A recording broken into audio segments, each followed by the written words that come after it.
President Ferdinand Marcos Jr. akan kembali.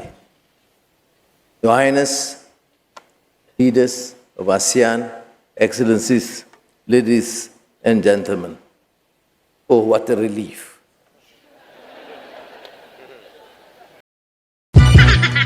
Bakit? Bakit niya sinabi what a relief? Kasi yung mga tanga, mga bulag, nagse-celebrate sila na, uy, shit, chairman na itong si Marcos Jr., Pilipinas. Hindi nila alam na itong si Malaysia, itong si Anwar, gumastos. National budget po. Magkano ang ginastos nila? 421 billion na Malaysian ringgit. Magkano yun kung i-convert natin? Abot po yan ng trillion. Ngayon, ipapasa na yung trono kasi 2025 is Malaysia, 2026 is Philippines. So, magiging host po tayo. Ang ganda ng pangalan, ang ganda ng title, chairman. Sabi, uy, magiging chairman na ASEAN itong si Marcos Jr. Yes, milestone. Oh, milestone. Galing na naman sa pera ng taong bayan, ang gagastusin natin dyan. Kaya nga napatawa sila eh. Sabi niya, what a relief kasi gastos yan. We have come to the close of the 47th ASEAN Summit and related summits.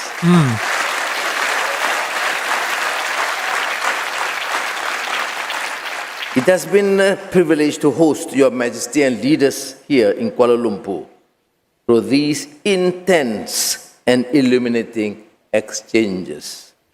I therefore thank again, from the bottom of my heart, to every member state, our dialogue partners, and the ASEAN Secretariat, Dr. Kao, for their perseverance, patience, and cooperation. Without their steadfast support, purpose will have spoken loudly but achieved little. Excellencies, ladies and gentlemen, on the first day of 2026, ASEAN will begin a new chapter. This evening, it is my honor to mark that transition and to ceremonially hand over the chairmanship to the Republic of the Philippines. Yay! To my friend, Bongbong, Gastos na naman. good luck. Good luck. President Ferdinand Marcos. Oy, kami ang i-good luck mo, taong bayan, kasi kami po ang gagastos niyan. Ang problema dito sa gobyerno, syempre hindi mo alam siguro, panay gastos. Walang ginawa ito kundi panay labas ng pera pero wala yung balik. Nakita nyo naman, Maharlika Investment Fund. O, kikita nyo yung NGCP na pinasok nila. Mukhang nagkakabulilyaso sa investment doon. Iisa na nga lang, NGCP na nga lang. Wala, palpak. Ngayon, gagastos na naman tayo. I mean, pagdating ng sakuna, hindi siya talaga makakabigay ng speedy na solusyon. Hindi pa niya alam, magkakamot pa yan ng ulo yan. Paano nangyari ito? Paano tayo nagkaganito? Binangga ng barko. Hindi kasi sumunod sa schedule. Mga ganun pinagsasabi niya. Pero pagdating sa mga ganito, okasyon, gastos, abay, number one. Oh, valedictorian pagdating sa gastusan nito. Paano pa kaya kapag pandemya?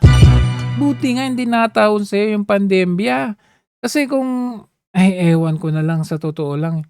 Sobrang gastos na naman. Marcos Jr., as you assume this responsibility, I have every confidence Wow. that under your state, Alam mo ba nangyayari sa bansa namin? Bibigay mo yung chairmanship dito kay Marcos Jr.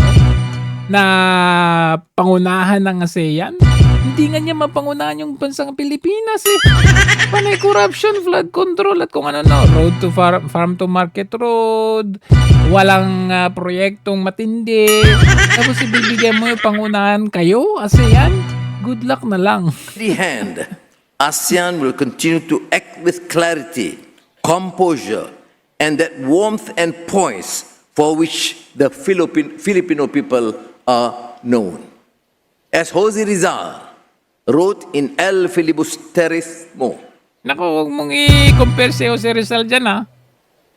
it is a useless life that is not consecrated to a great ideal.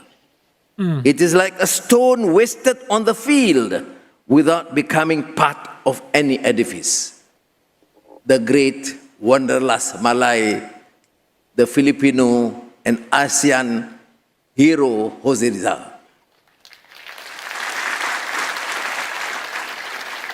Before I conclude, allow me to express my deepest gratitude to the officials, volunteers, and partners whose devotion, stamina, and Okay, mukhang nabudol itong si Anwar, ha? Di niya ata nila alam yung nangyayari sa bansang Pilipinas ngayon, ha? Sabi, tiwala daw sa kakayahan ni Marcos Jr. na pangunahan ng ASEAN. Nakaw, nabudol ka nito. Chairmanship. Hindi, biro lang, sa totoo lang. Hindi naman, walang, labas dyan yung pagtalaga kasi hindi mo naman kailangan italaga kasi automatic naman talaga na sa 2026, ang mag-host ay ang Pilipinas. Siyempre, nagkataon ng presidente ay bangag, di ba?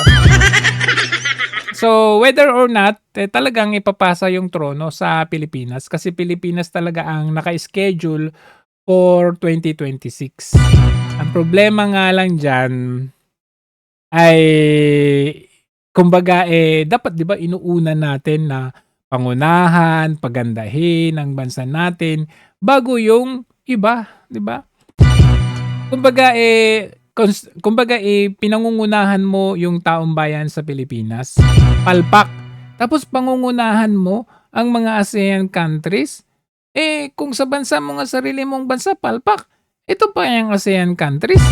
Not to mention yung pagiging bias mo na sinisingle out mo yung China, mag-speech ka dyan sa ASEAN, tapos sasabihin, oh, China, China, China, China. Ayan tuloy, inisnab ka ni Trump. So,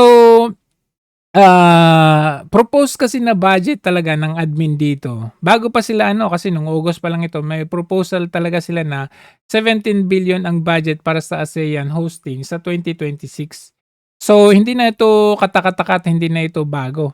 Baka nga more than pa Ayan to sa NEP, no? Yan na yung budget na gagastusin ng taong bayan para sa pag-host. Although sinasabi naman na, hindi, maganda rin naman ang balik nito kasi magkakaroon tayong tourism. Okay, sige, sabihin na natin.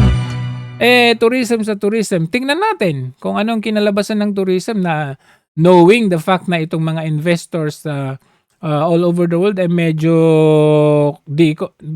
kumpiyansa sa Pilipinas na kaysa piliin ng Pilipinas ibang Southeast Asia or ibang Asian countries na lang.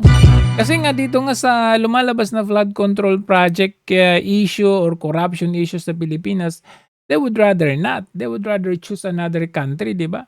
So titignan natin kung sa investment pa lang bagsak, paano pa kaya sa tourism, di ba? How can you assure the countries, ASEAN countries na pupunta sa Pilipinas, how can you assure their security, their safety? Lalong-lalo na sa mga balitang mga krimen, tumaas na, di ba? So, yan, gagastos na naman tayo sa 2026. Papalakpakan yung mga tanga kasi sabi niya, yes, chairman ng ating presidente. Akala siguro nila achievement yun or award yun. It's not an award.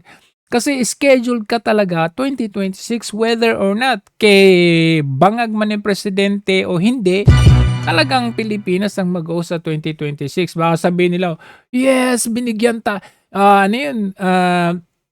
pinasa ang trono kay Marcos Jr. na maging chairman. Mga tanga.